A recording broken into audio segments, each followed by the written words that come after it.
There are moments in your life that arrive disguised as something ordinary. A Tuesday afternoon, a ringing phone, a train pulling into a station under a sky the color of slate.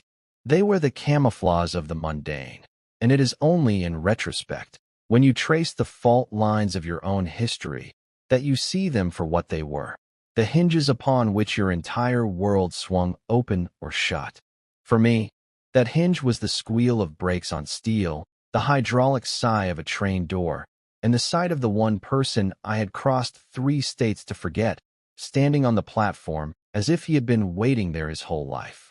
He was the reason I was leaving, and the reason I had nowhere left to run. The air in the station was thick with the metallic tang of travel and the faint, sweet smell of overpriced cinnamon buns. It was a symphony of departures and arrivals, of tearful greetings and strained goodbyes, and I was supposed to be an anonymous soloist in that orchestra, a quiet arrival with 2 suitcases and a box of photography equipment that contained the fragmented pieces of my old life. The plan had been simple, elegant in its desperation. Move to a new city where the streets did not whisper his name, where every coffee shop held no memory of his laughter, where the light falling through the window of my new apartment wouldn't mock me with the ghost of his shape. It was a geographic cure for a heartache so profound it had become a part of my physical architecture, a weight settling deep in my bones. I had imagined this moment for weeks, the anonymity, the clean slate, the deep, shuddering breath of a man who had finally, successfully, amputated the source of his pain. But there he was, Julian. He stood near a pillar, hands shoved into the pockets of his familiar gray coat, the one with the collar that was slightly frayed at the edge. His shoulders, which I knew could cut through water with the clean, powerful grace of a bird in flight, were slumped just enough to betray a tension he always tried to hide. His hair was a little longer than I remembered, catching the weak station light and turning it to a dark gold. He wasn't looking at the crowd pouring from the train. His eyes were fixed on the door I was about to step through, his expression a complicated knot of hope and terror that I knew intimately, because I had seen it in my own reflection for years. The sight of him didn't just stop my breath, it reversed its flow, pulling all the air from my lungs in a painful rush, leaving a vacuum in my chest. For a long, silent moment, the world narrowed to the space between us. The noise of the station faded into a dull roar. The people moving around us became blurred shapes, inconsequential ghosts. There was only the scarred concrete platform and the 100 feet of air separating my new life from my old one. An old one that was standing right in front of me, wearing an expression that said he had driven 7 hours on nothing but caffeine and regret. My plan, my carefully constructed fortress of solitude, crumbled into dust before I had even taken a single step into my new reality. He saw me then.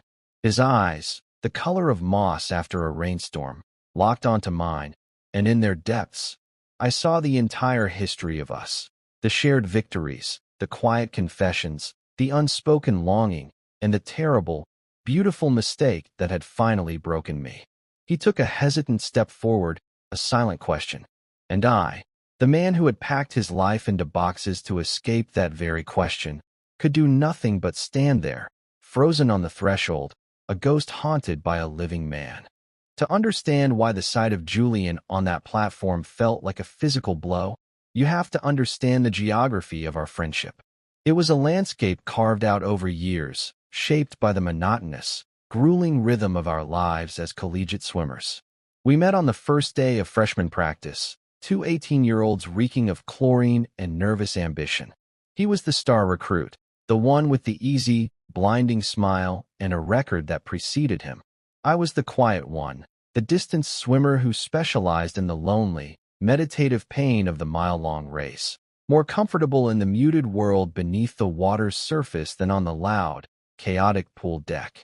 We were, by all appearances, polar opposites, the sun and the shadow, the sprinter and the marathoner, the effortless socialite and the watchful observer. Yet, our friendship formed in the spaces between the laps, in the shared exhaustion of 6 a.m. practices where the steam rising from the pool felt like the only warm thing in the world. It was forged in the silent understanding that passed between us during a punishing set, in the way he would clap my shoulder after a good race, and the way I would leave a bottle of water by his lane when he was struggling. We learned each other's rhythms, the subtle tells of fatigue or stress.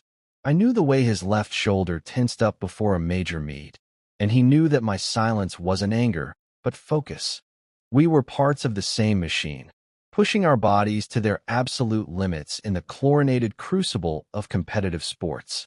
Our friendship was built on a foundation of shared physical hardship, a bond that often feels deeper and more elemental than those formed over mere conversation. My feelings for him didn't arrive in a sudden, cinematic flash. They developed slowly, like a photograph in a darkroom, an image gradually emerging from the chemical bath of proximity and affection. At first, I mistook it for admiration. He had a light about him, an energy that drew people in. He moved through the world with a confidence I could only dream of, yet he was never arrogant.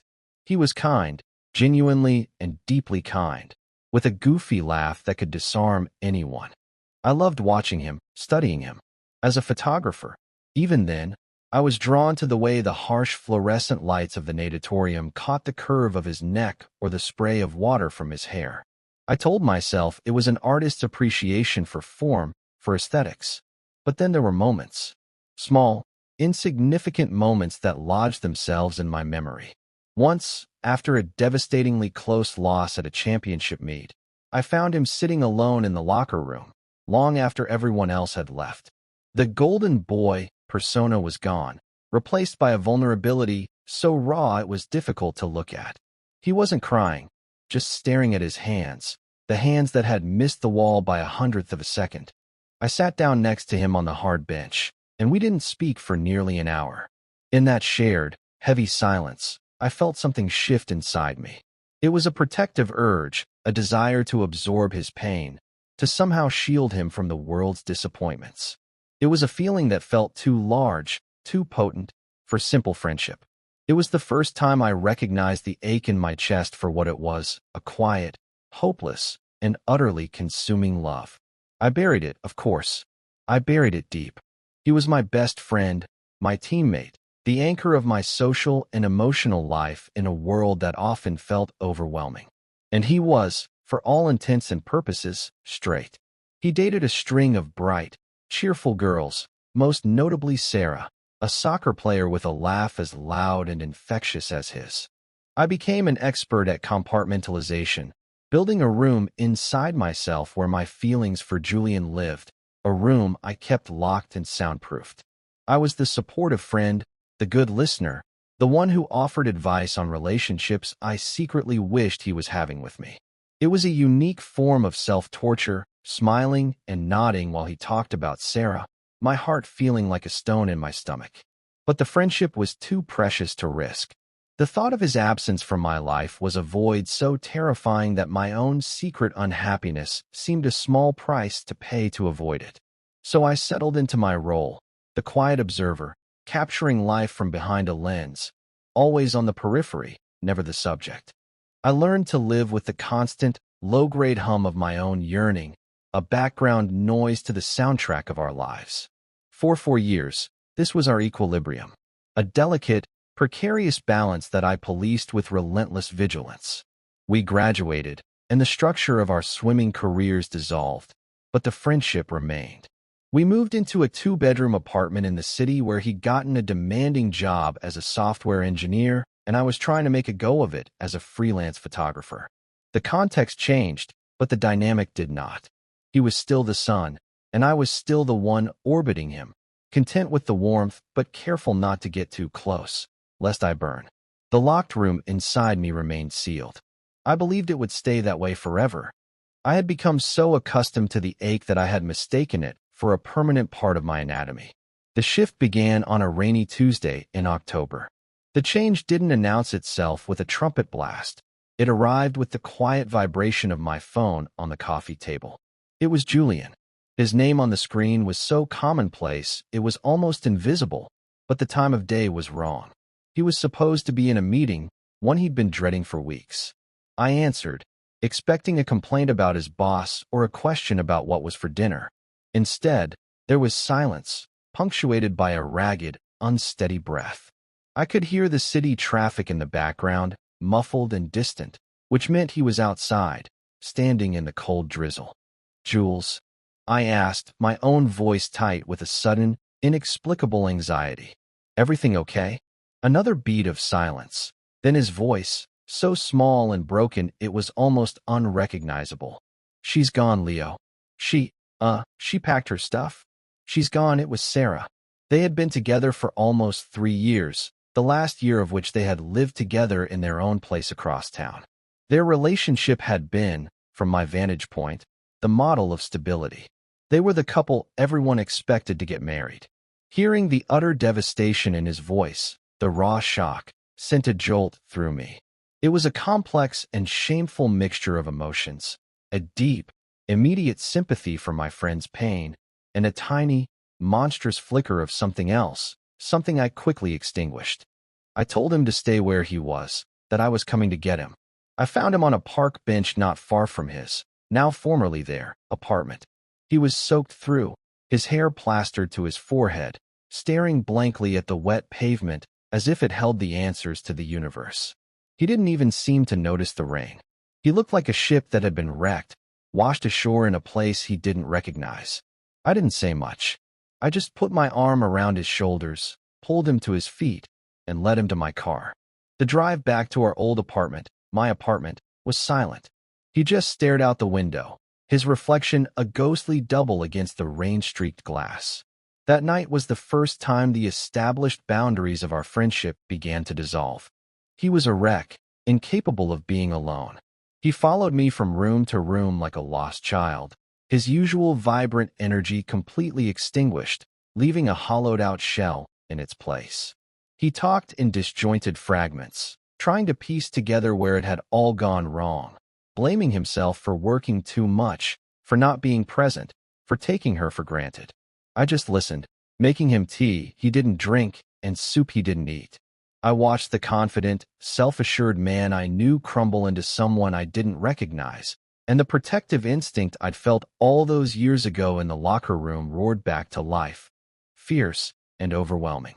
When it got late, it was clear he couldn't go back to his empty apartment, and the thought of him sleeping on the couch felt wrong, too much like a guest. So I told him to take my bed, that I'd be fine on the sofa. He just shook his head, his eyes wide with a kind of primal fear of solitude. "No, man. Can I just stay out here with you?" It was the first crack in the foundation, the first time Mead overrode the unspoken rules. I agreed, of course. We put on some mindless documentary, something about the deep sea, and sat on opposite ends of the couch, a respectable and safe distance between us. But as the night wore on and the narrator's voice droned on about bioluminescent creatures in the crushing darkness of the abyss, Julian's exhaustion finally overtook his grief. His head began to nod, and then, slowly, tentatively, he slumped sideways until his head was resting on my shoulder. My entire body went rigid. Every nerve ending screamed. I could feel the dampness of his hair through the fabric of my t-shirt, the warmth of his skin, the soft, rhythmic puff of his breath against my neck. It was an intimacy so profound, so far beyond the established limits of our friendship, that it felt like a violation, a transgression I was complicit in. My heart hammered against my ribs, a frantic, trapped bird. I sat there for hours, long after he'd fallen into a deep, restless sleep, my muscles aching from the stillness, terrified to move, terrified to breathe, terrified that this small, accidental gesture of comfort would shatter the fragile peace I had worked so hard to maintain. It was the first night of what would become our new, unspoken ritual, a dangerous and beautiful dance in the gray area between friendship and something else entirely. It was the beginning of the end. That one night of shared grief on the couch became the blueprint for a new routine, a ritual born of his necessity and my silent, willing complicity. Julian didn't move back into his apartment. He stayed with me, sleeping in the spare room, but his nights were haunted. He'd wake up from nightmares, his voice a raw cry in the darkness of the apartment, and he couldn't fall back asleep alone. So, our evenings began to follow a predictable pattern. We would eat dinner, mostly takeout because neither of us had the energy to cook, and then we would migrate to the living room. We would put on a movie, or a TV series, or another one of those nature documentaries that seemed to calm him, and we would settle onto the couch. At first, it was like that initial night. He would keep a careful distance, a cushion's width of neutral territory between us. But as the weeks bled into a month, that space began to shrink. It was an erosion, a slow, almost imperceptible closing of the gap. One night, he would rest his arm along the back of the sofa, his fingers brushing against my shoulder. The next, he would shift so our legs were pressed together from hip to knee, a line of warmth that I was intensely, painfully aware of. I became a scholar of his proximity, a cartographer of our shifting boundaries. I could have written a thesis on the subtle language of his physical exhaustion, the way his body would betray the need for comfort his words would never admit. The couch became our island, a sanctuary suspended in the quiet darkness of my living room. The rest of the world, with its demands and its heartbreaks, fell away. There was only the blue light of the television flickering across our faces and the low murmur of the soundtrack. For him, I think it was a simple anesthetic, a way to numb the pain of his solitude. He needed the physical presence of another person, a warm body to anchor him in the present and keep the ghosts of his past at bay. He needed a friend, and I was there. It was all plausible, all deniable. There was nothing explicitly romantic about it. It was just comfort. It was just care. But for me, it was an exquisite torture. Each night was a trial by fire, a test of my years of carefully constructed self-control.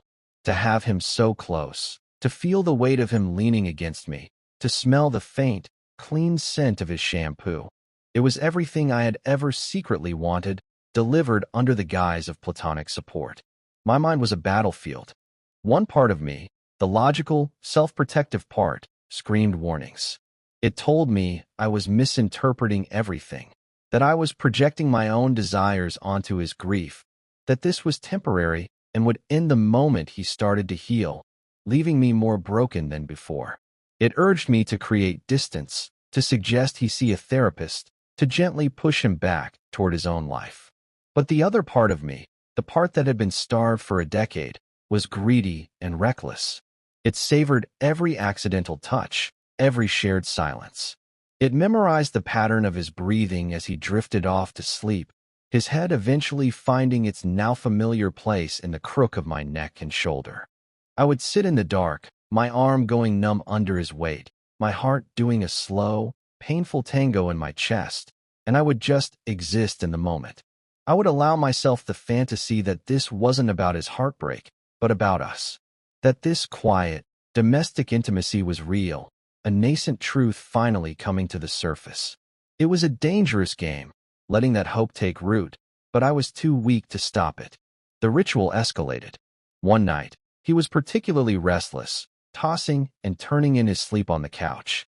He mumbled something incoherent, and then, in his sleep, he reached out, and his hand found mine. His fingers laced through my own, his grip surprisingly strong, anchoring himself to me even in his unconsciousness.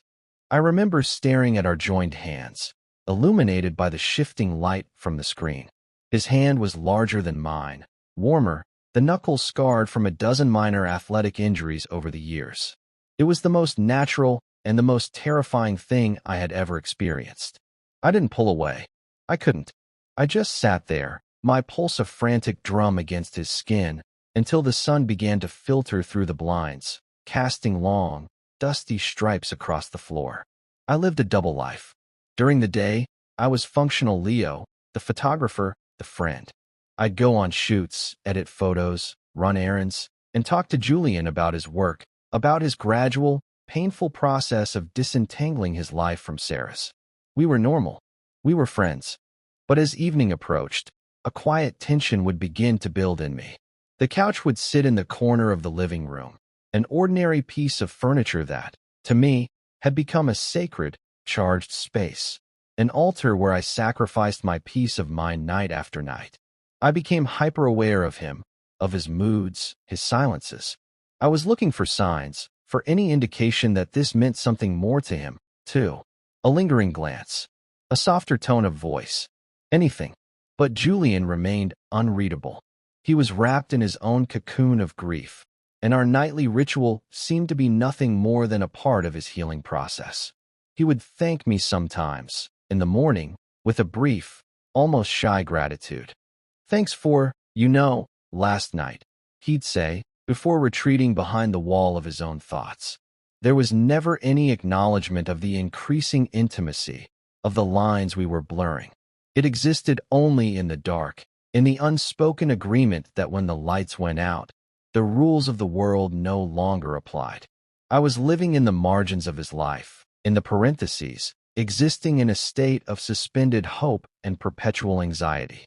I was a photograph, slowly developing in the dark, waiting to see if the final image would be one of beautiful clarity or a faded, overexposed disappointment. And I was terrified of the light. The night the ritual broke, and with it, everything else, started like any other. It was a Friday, almost 2 months after Sarah had left. A cold front had moved in, and a bitter wind rattled the window panes of the apartment, making our small, warm living room feel even more like a fortress against the world. We had ordered pizza, and Julian had actually eaten most of his, a small victory that felt significant. He was slowly coming back to himself. The hollowed-out look in his eyes was being replaced by flashes of his old spark. He'd even laughed, a real, genuine laugh, at a stupid joke in the movie we were watching. It was a sound I had missed so much it physically ached. We settled into our usual positions on the couch. The progression had become so familiar it was almost choreographed. The initial space, the gradual lean, the final surrender to gravity and proximity. By now, it was a given that he would end up with his head on my shoulder, our legs tangled together under a shared blanket. My body no longer tensed up at his touch. It had learned to accept it, to crave it. The alarm bells in my head had quieted to a dull hum, drowned out by the steady, comforting rhythm of his breathing. I had become complacent in our ambiguity, finding a strange peace in the predictable uncertainty of it all. But tonight was different. The movie ended, the credits rolled, and the screen went black, plunging the room into a deeper darkness, broken only by the faint orange glow of a street lamp outside. Usually, by this point, Julian would be asleep, or at least pretending to be. But tonight, he was awake. I could feel it in the subtle tension in his body, the way he wasn't fully relaxed against me. He shifted, lifting his head from my shoulder. I braced myself for him to say goodnight, to retreat to his room, to signal the end of the evening and the reinstatement of our daytime boundaries. Instead, he just turned to face me, his knees bumping against mine in the small space. The dim light from the window caught one side of his face, leaving the other in shadow. His expression was serious, his eyes searching mine in the gloom. The silence stretched, thick and heavy with everything we had never said. My heart started that familiar, frantic beat, but this time it wasn't just from the proximity. It was from the palpable shift in the energy between us.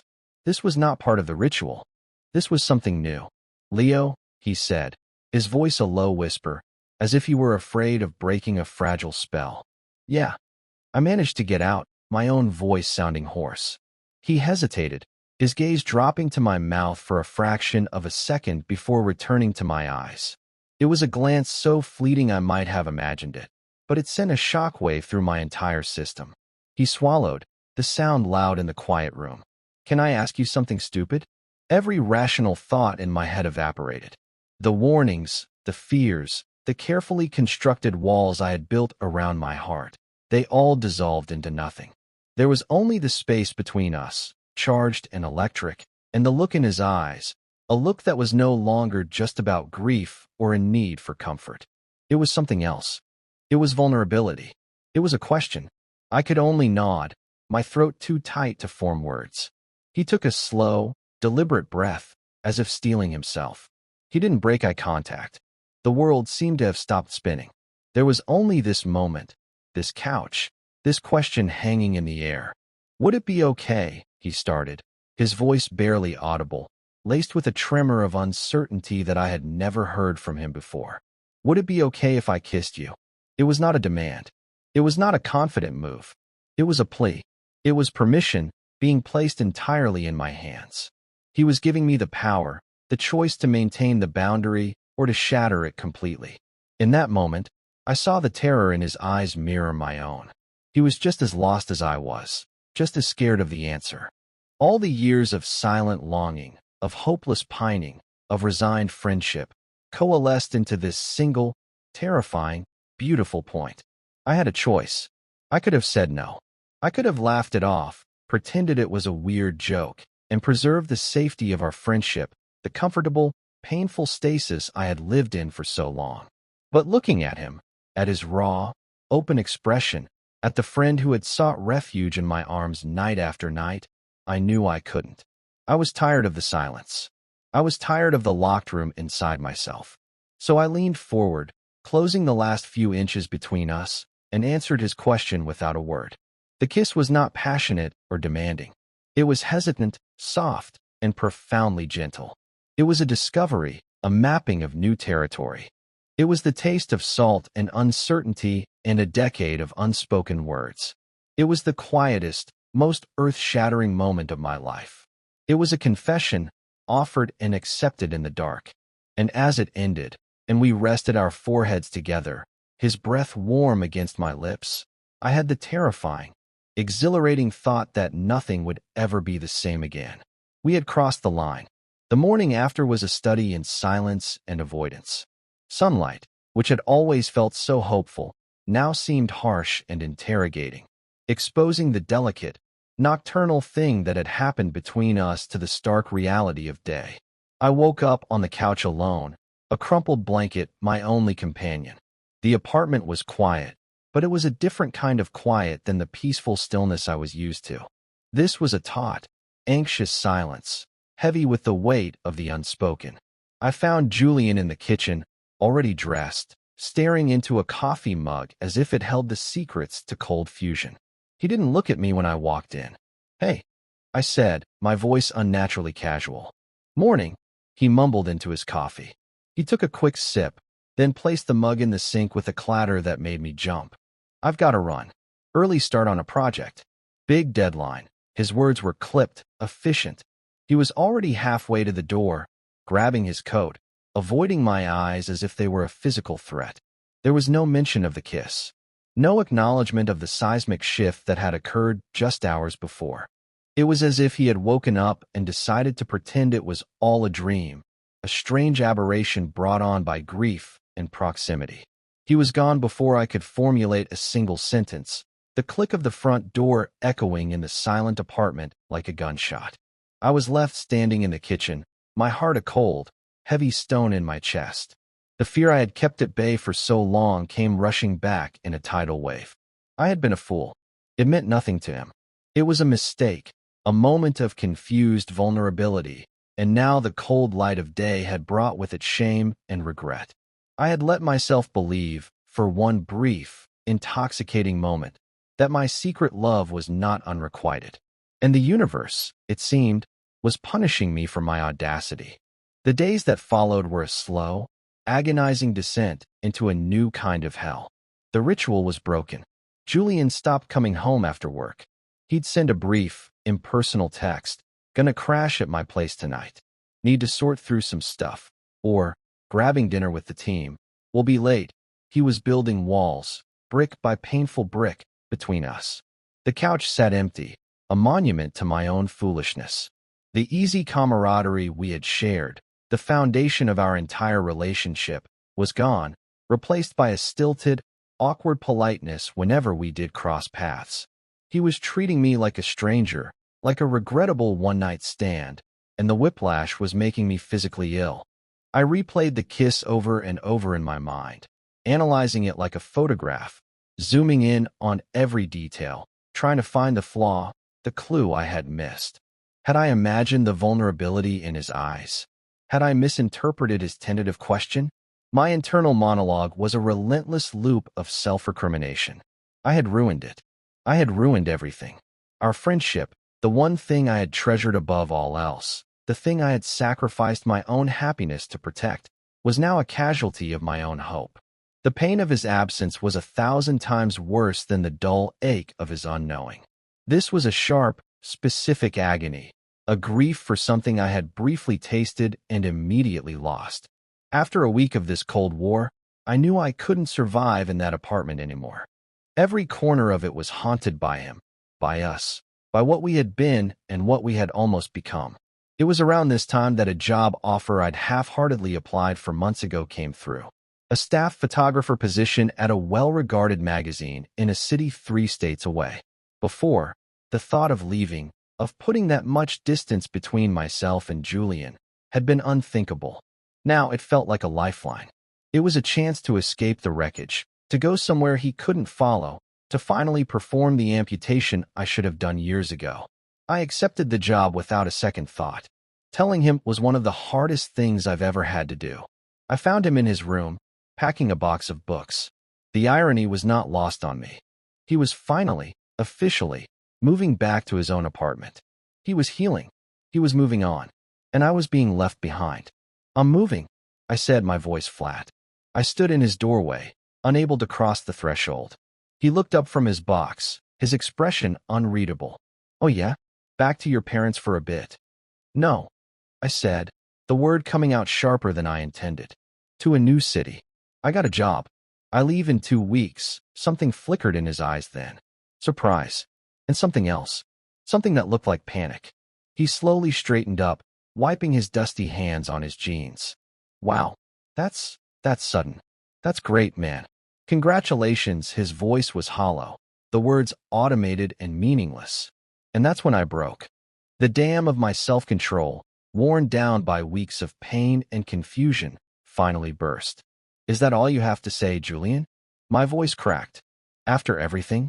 You kiss me, you pull me into whatever that was for the last 2 months, and then you just disappear. You act like I don't exist. And now I'm telling you I'm leaving forever, and all you can say is congratulations?" He flinched as if I'd struck him. He looked away, staring at the half-packed box on the floor. "Leo, I'm sorry. It was a mistake. I was a mess. I was grieving. I shouldn't have done that. I screwed everything up." "A mistake?" I asked, a bitter, humorless laugh escaping my lips. "Was it a mistake every night on that couch? Was it a mistake when you held my hand? Or was it only a mistake when you sobered up and realized what you'd done?" "It's not like that," he said, his voice pleading. He finally looked at me, and his eyes were filled with a desperate, frantic confusion. He looked like a man drowning. "I don't know what it was, okay? You're my best friend. And I got confused. I don't want to lose you, but I don't know what I'm doing." His confession was a jumble of fear and self-preservation. He was admitting his confusion, but he was also retreating, trying to put what happened back in a box labeled grief and mistake, and I couldn't bear it. I had laid my heart bare, and he had handed it back to me, telling me it was a misunderstanding. "Well, you've lost me anyway," I said, my voice cold and quiet. "Congratulations." I turned and walked away, leaving him standing there in a room full of boxes. The next 2 weeks were a blur of packing and logistics, a frantic, desperate race toward the exit. We moved around each other like ghosts in the apartment we once shared. The silence was absolute, a crushing weight that suffocated all the air out of our history. On the last day, I left my key on the counter and walked out without saying goodbye. I thought it was the end. I thought the train would carry me away, and the miles would eventually scab over the wound. I never, in a million years, expected to see him on that platform, waiting for me at the end of the line. And so we stood there, on the concrete platform, the past and the future colliding in a single, unbearable moment. The anonymous crowd swirled around us, but we were in our own pocket of suspended time. My suitcases felt impossibly heavy in my hands, anchors to a life I was no longer sure I was starting. He took another step closer, then another, until he was standing just a few feet away. I could see the exhaustion etched around his eyes, the dark circles that spoke of sleepless nights. He looked like he had been through a war, and I realized with a jolt that maybe he had. A war with himself. "Leo," he said, his voice rough with emotion. What are you doing here, Julian? The question came out flat, devoid of the storm of anger and hurt and confusion that was raging inside me. I was numb. I drove, he said, a ridiculously simple answer to a monumentally complex question. I left right after you did. I think I beat the train by about 20 minutes. He attempted a small, weak smile, but it didn't reach his eyes. That's not what I meant, I said, my grip tightening on the handle of my suitcase. Why are you here? To say congratulations again. The bitterness was still there, sharp and coppery on my tongue. He winced, the word landing like a physical blow. No, he said quickly. He took a deep breath, the kind you take before you dive into cold water. I'm here because I was an idiot. A coward. I'm here because the second you walked out of that apartment, the silence was the loudest thing I've ever heard. And I realized it wasn't the grief that was making me reach for you. It was just me. I was reaching for you. His words hung in the air between us. They were the words I had longed to hear, the words I had given up all hope of ever hearing. But after so much pain, they were hard to trust. They felt like a mirage in a desert of my own making. You have a funny way of showing it, I said, my voice still guarded.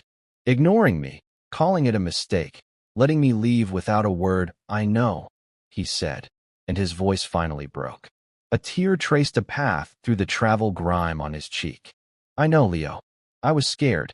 I was so terrified.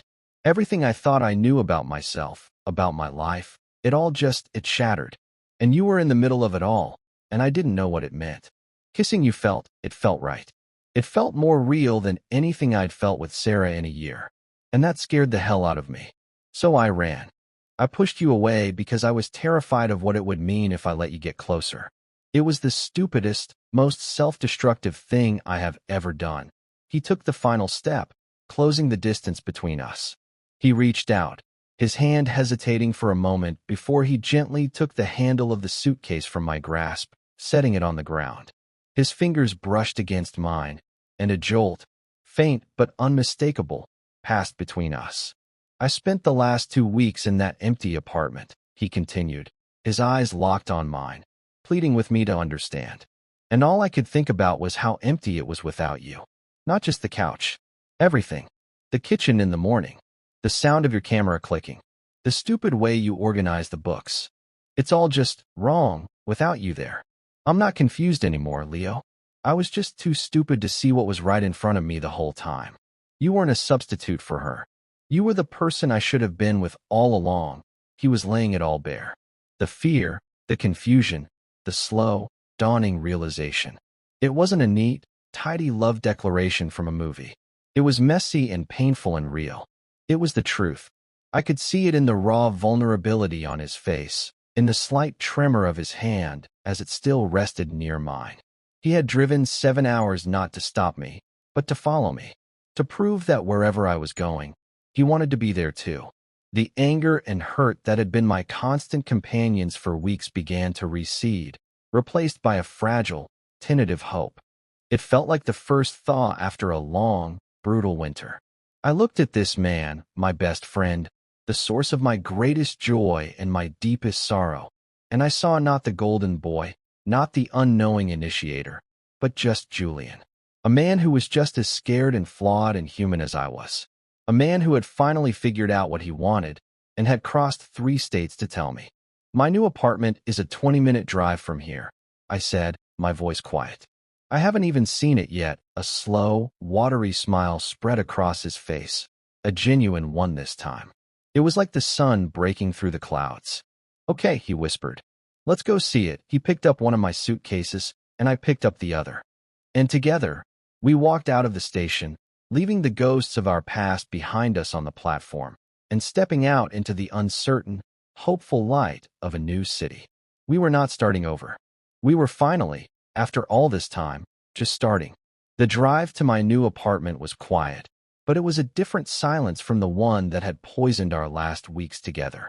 This was a soft, breathable quiet, filled with the hum of the tires on the asphalt and the weight of Julian's confession settling between us. I navigated using the GPS on my phone, giving him clipped directions, while he drove his familiar car through the unfamiliar streets. I kept stealing glances at him, He looked utterly exhausted, but there was a calm in his posture that I hadn't seen in months. The frantic, hunted energy was gone, replaced by a quiet purpose. He had made his choice, and he was here.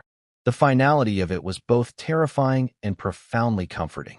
My new place was on the third floor of a brick building with large, drafty-looking windows. It was small, just a bedroom, a living area, and a tiny kitchen, but it was mine. The rooms were filled with boxes, a chaotic jumble of my life, disassembled and waiting to be rebuilt. The air smelled of fresh paint and old wood. It was a blank canvas, a slate I had intended to fill with a life that did not include him. The irony was thick enough to taste. We carried my things up the 3 flights of stairs in silence. With each box, we sat down in the empty living room. The reality of the situation became more concrete. He was here, in my new life. We stood in the middle of the cluttered room, surrounded by the evidence of my attempt to escape him. "So this is it," he said, his voice echoing slightly in the unfurnished space. "This is it," I confirmed.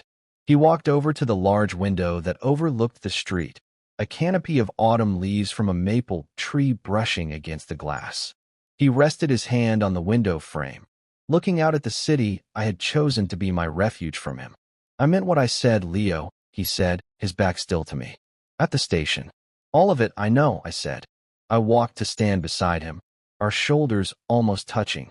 We watched a few cars pass below, their headlights cutting through the growing twilight. "I'm just trying to process it. It's a lot to undo. The last few weeks were hard." He turned to face me then, his expression etched with a deep, painful regret. "I can't imagine how hard. I was so wrapped up in my own panic, I didn't let myself think about what I was doing to you. Every time I tried, the shame was so overwhelming I just shut down. It was easier to run. But running from you, it just led me to a place where all I could see was your absence. I am so sorry for the way I handled it. For the pain I caused you." His apology was simple, direct, and stripped of all excuses. It was everything I needed to hear. I could feel the last of my protective anger dissolving, leaving only the tender, bruised landscape of my own heart. "Why did you kiss me, Julian?" I asked, the question I'd been torturing myself with. "Really, what were you thinking in that moment?"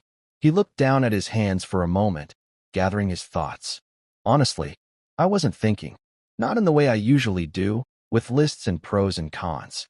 For those 2 months, living with you, it was the first time in a long time I felt completely safe. I'd come home from work, and my brain would be buzzing with code and stress, and then I'd see you, and it would all just quiet down. Sitting on that couch with you every night, it started as a way to not be alone. But then it became the best part of my day. It was the only time I felt at peace." He looked up, meeting my eyes again. "That night, the movie ended, and I looked at you, and it was like a switch flipped. It wasn't about friendship or comfort anymore. It was, I wanted you. I wanted to know what it felt like to kiss you. It was the most honest impulse I've had in my entire life. And the second it happened, my overthinking brain kicked in and screamed at me that I was breaking everything, that I was ruining the one good thing I had left. So I panicked. But the impulse, the want, that was real. That was the truest part. We stood there, by the window, letting the truth of his words settle in the dusty air. He had wanted me. It wasn't a mistake. It was a truth his fear had tried to bury, and my leaving had been the thing to finally unearth it. Slowly, hesitantly, I reached out and took his hand. His skin was cold from the drive. He immediately laced his fingers with mine, his grip firm, grounding. It felt like that night on the couch, but this time we were both wide awake. There were no shadows to hide in, no plausible deniability. There was just this. Us. "I've loved you for years," I confessed, the words I had kept locked away for a decade finally escaping. They felt strange and light in the air. "Since college. Watching you swim. Sitting with you in the locker room. All of it." A look of profound sadness and wonder crossed his face. "Years?" he whispered. "Oh, Leo, how did I never see it?" "I was good at hiding it," I said with a small, sad smile. "I didn't want to lose you." "You almost did," he said, his thumb stroking the back of my hand. Because I was too blind to see what was right in front of me, he stepped closer, using his free hand to gently cup my jaw. His touch was warm, tentative. Can I try that again? The kiss. But this time, with no fear. No confusion.